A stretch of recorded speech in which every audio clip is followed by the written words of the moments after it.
Hello and thank you for watching. My name is Rachel Barnett with Gentle Frog. I'm here to create videos for you to help you understand QuickBooks slightly better than you currently do. If you have any comments, questions, or suggestions, please put them in the chat box. Thank you. Hi, this is Rachel Barnett with Gentle Frog. In this video tutorial, I'm going to show you how to fix a bill that got entered once as a bill and once as an expense. So to illustrate my example, I may profit and loss. I know in make-believe land, I know that I did not spend $24 in office expense. In your case, you might take a look at your profit and loss and think, my goodness, that category is too big. I don't know what's going on with it. What you'll do is you'll click on the category and you'll see the detail behind it. So in our example, we've clicked on it, we see the detail behind it. It doesn't matter how you got here. The point is you got to a place that you realized you've entered a transaction 2 times by mistake.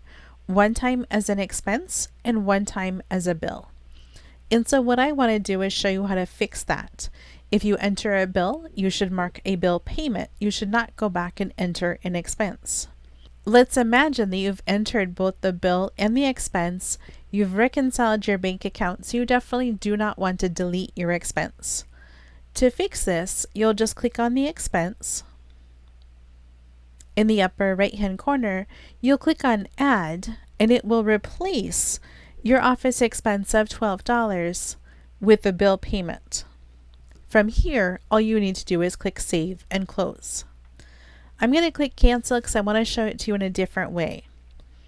Imagine that you weren't on your profit and loss, that you just knew this was wrong. You had gone to expenses and then vendors. You went down here to HubDoc,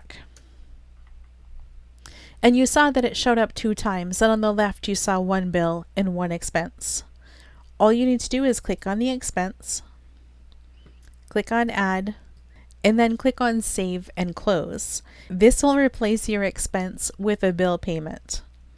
So now when I look at my HubDoc profile, I can see that I have 1 bill and I have 1 bill payment, that I don't have 2 records of office expense. I hope this video was helpful. I hope you understand there's lots of ways to navigate to get to places. So if I've demonstrated a way that is different than the way you use to navigate, it's no problem. It's no big deal. If my team or I can help you in any way at all, please don't hesitate to reach out. You can leave a note in the comment box, or you can reach us at gentlefrog.com. Thank you so much.